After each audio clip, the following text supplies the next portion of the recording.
Hey guys, welcome to my channel. मैं अमिता, मेरे channel में आपका स्वागत है। आज हम आपके साथ इस तरह गर्मा गर्म इस तरह मिनी खस्ता कचौड़ी या मूंग दाल की कचौड़ी कहिए, इस तरह सर्व किए हैं कि किसी त्योहार में भी बना सकते हैं। ऐसे भी आप बना सकते हैं घर में, जिसे कि आप महीनों तक इसे स्टोर कर सकते हैं, कभी खराब नहीं होगी, मेरी गारंटी है। और बनाना बिल्कुल आसान है, घर की सभी सामग्री से। सिर्फ 2 कप और मैदा और 1 कप उड़द दाल से मूंग दाल से बनाएंगे और बहुत ही, यकीन न मानिएगा, मेहमान भी आके तारीफ करेंगे। आप जिसे भी खिलाइएगा, खासकर होली आ रही है तो आप इसे घर आए मेहमान को खिलाइए, पड़ोसियों को खिलाइए।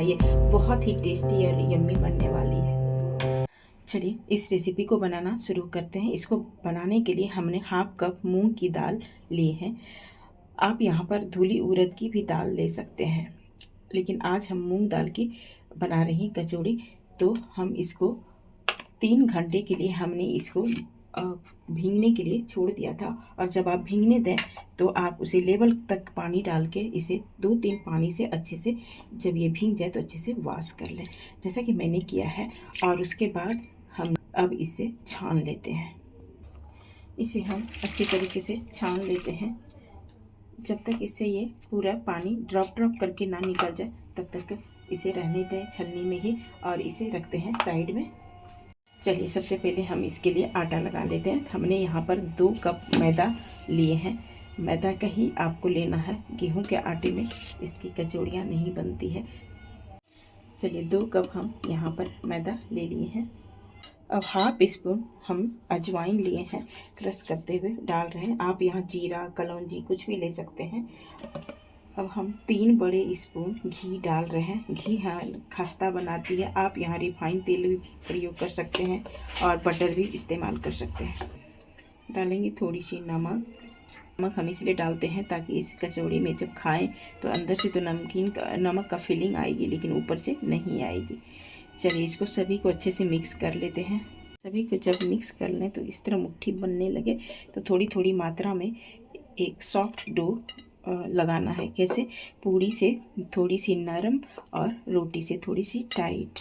बहुत कम पानी में डालेंगे तभी ये सॉफ्ट डो लग जाएगी। बहुत टाइट नहीं करना, नहीं तो कचौड़ियाँ जो है बिल्कुल हार्ड बन जाएगी आपके। जब आप बटर डालेंगे इसमें तो आप यहाँ पर नमक नहीं डालेंगे, क्योंकि बटर में नमक होता है। डालेंगे हाफ स्पून बेकिंग सोडा। मैं बताना भूल गई, ये आप सूखे मैदे के आटे में डाल सकते हैं। बेकिंग सोडा जब डाल लें तो सबको मिला लें एक बार, उसके बाद ही आप आटा लगाएंगे। आटा को हमने मिला लिया है, कुछ इस प्रकार आप देख पा रहे हैं। ना ज़्यादा नरम ना ज़्यादा सख्त, कुछ इस प्रकार। ठीक है, अब इसको कोई भी कॉटन के कपड़े से या कोई भी जिपर में या कोई भी पॉट में आप इसे कवर करके रख सकते हैं। चाहे तो इसे भी थाली से कवर करके रख सकते हैं। कवर हम इसलिए करते हैं ताकि आटा का जो ऊपरी सतह है वो सूखे ना, और जब ये सूख जाएगी ऊपर की परत तो आपको बेलने में प्रॉब्लम आ सकती है। हम यहाँ कोई भी पॉट में डाल के इसे रख लेते हैं। मीठा सोडा डाले हैं, कोई इसका रेस्ट की ज़रूरत नहीं है, बट इसको जब तक ये हम इसका स्टफिंग तैयार करेंगे तब तक ये आटा तैयार हो जाएगी। आइए हम इसके लिए स्टफिंग तैयार कर लेते हैं। चलिए स्टफिंग के लिए जो दाल में हमने पानी ड्रेन करने के लिए रखे थे, उसका पानी जो है ड्रॉप गिर चुकी है। अब हम लेंगे एक मिक्सी का जार और हम इसमें ट्रांसफ़र कर देंगे और इसको दरदरी पीसेंगे, बहुत ज़्यादा नहीं। आप चाहे तो नहीं भी पीस सकते हैं, चाहे तो बेलन की सहायता से, मैसर की सहायता से थोड़ा सा क्रश करना है बस। क्योंकि जो मूंग दाल की कचौड़ियाँ होती है ना, वो बिल्कुल दाल कुछ दिखता है, कुछ उसका पेस्ट होता है, कुछ इस प्रकार। चलिए अब हम थोड़ा सा 1 टुकड़ा अदरक का डाल रहे हैं और यहाँ पर 2 हरी मिर्च को तोड़ते हुए डाल रहे हैं, और इसे हम एक पल्स मोड पे दरदरी पीस लेते हैं। चलिए हमने कुछ इस प्रकार पीस लिया है। कुछ आपको नज़र आ रहा होगा, कुछ दाल दिख रहा है, कुछ इसका पेस्ट, कुछ इसी तरह आपको पल्स मोड पे पीसना है। अब हम लेते हैं एक बाउल, उसके बाद हम इसको ट्रांसफ़र कर लेते हैं बाउल में। चलिए दाल तो पीस गई, लेकिन अब मसाले की बात कर लेते हैं। मसाले में हमने लिया है 1 चम्मच किशमिश के दाने, 8 दाने काजू के, जिसको हमने क्रश करके डालना है। और हमने लिया है टेस्ट अकॉर्डिंग नमक और हींग हाफ स्पून और लेमन का जूस। और हमने यहाँ पर चाट मसाला डाले हैं। यहाँ पर आमचूर भी डाल सकते हैं आप। और 1 स्पून लिए हैं पीसी हुई चीनी। ड्राई मसाले में हमने लिया है 1 स्पून जीरा, 1 स्पून साबुत धनिया और 1 स्पून सौंफ, 2-4 लौंग और 5 लाल मिर्च। यहाँ आप जिसके पास मिक्सी नहीं है उसके वो आप यहाँ सभी चीज़ों का सभी मसाले का पाउडर डाल सकते हैं। सभी मसालों को हल्की सी रोस्ट करेंगे और उसके बाद इसे दरदरा पीसेंगे। तो चलिए बढ़ते हैं गैस की तरफ। रोस्ट के लिए हमने लिया है फ्राइंग पैन। जितने भी मसाले हैं सूखे हम सबको डाल देते हैं और हल्की सी इसकी खुशबू आने तक इसे रोस्ट कर लेते हैं। हल्की हल्की चटकने शुरू हो चुके हैं और गैस पे ये हल्की सी खुशबू आने लगी है। अब इसे गैस को करते हैं ऑफ और इसे ठंडी होने देते हैं। जब तक ये ठंडी हो रहा है तब तक आपको चलाते रहना है, क्योंकि जब गैस आप ऑफ करेंगे तो ये जो हमारा फ्राइंग पैन है वो गर्म होती है, छोड़ देंगे तो ये जल भी सकती है। इसे चलाते रहना है। चलिए मसाला ठंडी हो चुकी है। अब हम इसको खलबट्टा में डालते हैं।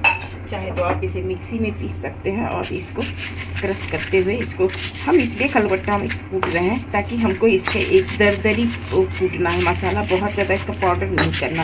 आप देख पा रहे हैं ये धीरे धीरे जो ये क्रश होता जा रहा है। कुछ इसी प्रकार हमको सभी को कूटना है। जिसके पास मिक्सी है वो तो मिक्सी में भी इसको पल्स मोड पे पीस के दरदरी पीसेंगे। जिसके पास मिक्सी नहीं है वो पाउडर डाल लेंगे। चलिए सभी को हमने पीस लिया है। कुछ इस प्रकार आप देख पा रहे हैं दरदरी ही पीसा है। चलिए फिर से बढ़ते हैं गैस की तरफ। फिर से सेम फ्राई पैन लेना है। आप यहाँ कढ़ाई भी ले सकते हैं और डालेंगे 1 स्पून घी। यहाँ आपको ज़्यादा नहीं डालना है घी। जब घी मेल्ट हो जाए हम थोड़ी सी 1/2 स्पून जीरा डाल रहे हैं साबुत। जब ये जीरा चटक जाए तो हम डाल देंगे हींग। जब हींग भून जाए तो हम जो वो दाल का पेस्ट रखे हैं इस वक्त हम इसे डाल देते हैं। गैस की फ्लेम स्लो होने पर इसको हम भूनेंगे। जब ये आप भूनेंगे तो गैस की फ्लेम बिल्कुल स्लो रखेंगे। जब आप भूनेंगे तो ये थोड़ी सी चिपकना शुरू होगी क्योंकि ये गीला होता है। बिल्कुल आपको तेल और या घी यहाँ पर एक्स्ट्रा नहीं डालनी है। जैसे जैसे ये भूनते जाएगी ये पैन जो है ये छोड़ते जाएगी कढ़ाई है। कुछ इस प्रकार आप देख पा रहे हैं। अब जो हमने मसाला कूट के रखा है वो हम यहाँ पर डाल देंगे। जब सभी मसाले को डाल लें सूखे मसाले को तो इसमें मिक्स करते हुए इसे 6-7 मिनट इसे भूनना है ताकि ये अच्छे से भून भी जाए और इसका कच्चापन ख़त्म हो जाए। हम इस वक्त डाल देंगे काजू जो हमने 8-10 दाने लिए थे क्रश करके। किशमिश को भी डाल देते हैं और डालेंगे चाट मसाला जो कि अच्छा टेस्ट देगा। अब इस वक्त हम डालेंगे टेस्ट अकॉर्डिंग नमक और हलवाई सब का जो कलर होता है ना कलर इसमें डालने के लिए हम यहाँ पर कश्मीरी लाल मिर्च का इस्तेमाल कर रहे हैं। और लास्ट इंग्रेडिएंट जाएगी थोड़ी सी गरम मसाला पाउडर। चलिए सभी को हम मिक्स करते हुए इसे भून लिए हैं। कुछ इस प्रकार अलग अलग हो रहा है। तो उसके बाद करते हैं गैस को ऑफ। जब ये थोड़ी देर ठंडी हो जाए तब हम डाल देंगे पिसी हुई चीनी और लास्ट इंग्रेडिएंट लेमन का जूस।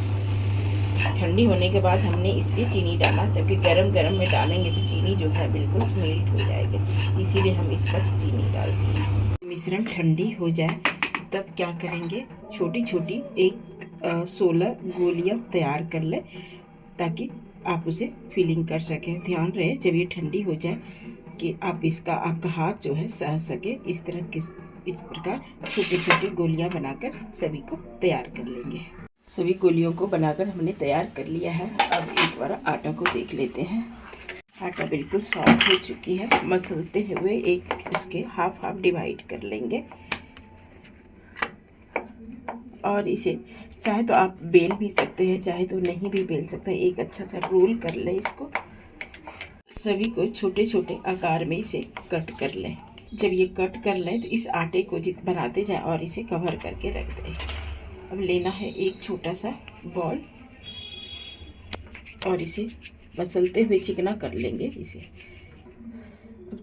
थोड़ी थोड़ी इसी तरह जिस तरह कचौड़ियों का साइज देते हैं उसी तरह इसे किनारे से दबाते हुए एक गोल आकार का शेप दे देंगे और जो हमने गोली बनाकर तैयार किए हैं उसको यहाँ फिल करते हुए, इसको दबाते हुए, इसको अप करते हुए इस तरह सील कर देंगे। सील करना बहुत ज़रूरी है। अगर आप यहाँ क्लोज नहीं करेंगे तो होगा क्या, ये जब आप तेल में डालेंगे तो ये फट जाएगी, तो सारे इसकी जितने स्टफिंग है ना तेल में तैरने लगेगी, तो आपका तेल भी वेस्ट हो जाएगा और कचौड़ियाँ भी फिलिंग नहीं बनेगी।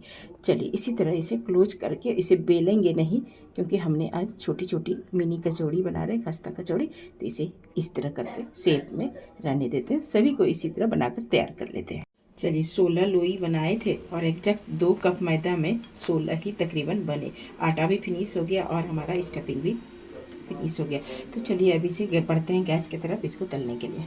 हमने गैस को ऑन कर दिया है और हम यहाँ पर एक कढ़ाई तलने के लिए लिए हैं हैवी, और अब हम उसमें डाल रहे हैं तेल। तेल सफिशिएंट डालें ताकि हम इसे तल सकें अच्छी तरीके से।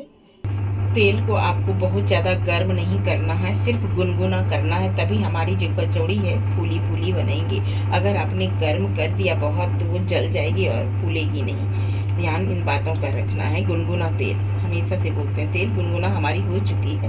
अब हम यहाँ पर सभी कचौड़ियों को एक एक करके डाल देते हैं। चलेगा कि हमारी तेल गुनगुना हो चुकी है, तो आप किसी भी स्टिक या पॉक डाल के आप देख लीजिए, बुलबुले आने लगे तो आपका तेल जो है गुनगुना हो चुकी है। अब इसको जब आप डाल लें तो गैस की फ्लेम लो टू मीडियम रखें और इसे टच ना करें। थोड़ी देर के बाद सिर्फ इसको कढ़ाई पकड़ के इस तरह आप इसे हिला लें ताकि आपस में अलग दूसरे से हो जाए। अपनी कचौड़ियाँ जो है मेरी फूली फूली बनेगी, ऊपर आ जाएगी। चलिए आपने देखा एक सारी कचौड़ियाँ जो फूल कर है तेल के ऊपर आ चुकी है। अब हम इस वक्त एक एक करके इसे पलटाते जाएंगे। देख पा रहे हैं आप इस तरह फूली फूली ऊपर आ चुकी है। और हलवाई लोग क्या करता है, हमेशा जब ये कचौड़ियाँ तलते हैं तो हमेशा बीच से इसे ऐसे ऐसे करते जाते हैं, कुछ इस प्रकार। ऐसे इसलिए करते हैं, मैंने पूछा था कि ये जो है अक्सर क्या होती है, ऊपर नीचे तो फ्राई हो जाती है लेकिन जो साइड में होती है वो थोड़ी कच्ची रह जाती है, इसीलिए उसको ऐसे करते हैं। चलिए दोनों को अलटते पलटते हुए गोल्डन सुनहरे होने तक इसे हम फ्राई कर लेते हैं। चलिए सभी तैयार हो चुके हैं, हम इसको निकाल लेते हैं तेल साइड करते हुए। इसी तरह बाकी के बचे को हम फ्राई कर लेते हैं। चलिए सेकंड बैच भी तैयार हो गई बनकर, आइए हम इसे सर्व कर लेते हैं। चलिए हमने इसे यहाँ सर्व कर दिया है कुछ इमली की चटनी के साथ, आप इसे कुछ धनिया के चटनी के साथ, आप इसे आलू के सब्जी के साथ भी खा सकते हैं। बहुत टेस्टी बनी है, यकीन न मानिएगा। अभी हमारे घर जो खुशबू आ रही है बहुत हलवाई की तरह ही खुशबू आ रही है। इसके सामने समोसा क्या है, समोसा में आलू भरे जाते हैं। ये दाल हमारे लिए प्रोटीन कितनी ज़रूरत होती है, प्रोटीन भी है। और सिर्फ आपने देखा कि हाफ कप मूंग की दाल से और 2 कप मैदे से ये 16 बनकर तैयार हो गई है। क्रिस्पी है काफ़ी, तो यकीन ना मानिएगा, बहुत इस तरह बनाइएगा। और इस होली में ना गेस्ट जितने भी आए, पड़ोसी जितने भी आपके घर आए, उसे खिलाएंगे ना तो आपकी तारीफ करके जाएंगे। तो बहुत ही क्रिस्पी बना है, इतनी आप देख पा रहे हैं इस तरह कुछ देखिए कितनी गर्मा गर्म खस्ता कचौड़ी टाइप से बनी हुई है। तो चलिए इसे बनाइए और इसे एंजॉय कीजिए। आई होप कि मेरी छोटी सी वीडियो आपको पसंद आया हो। अगर मेरी वीडियो पसंद आया हो तो लाइक करें, अगर पहली बार वीडियो देख रहे हैं तो सब्सक्राइब करें। जो वीडियो मेरा पसंद ज़्यादा लगे उस कमेंट करके बताएं कि कौन सा वीडियो आप देखना पसंद करते हैं। और हाँ, साथ में बेल आइकॉन को प्रेस करना ना भूलें ताकि हर वीडियो की नोटिफिकेशन आपको मिलती रहे। मस्त रहें, स्वस्थ रहें, मिलते हैं नेक्स्ट वीडियो में। धन्यवाद।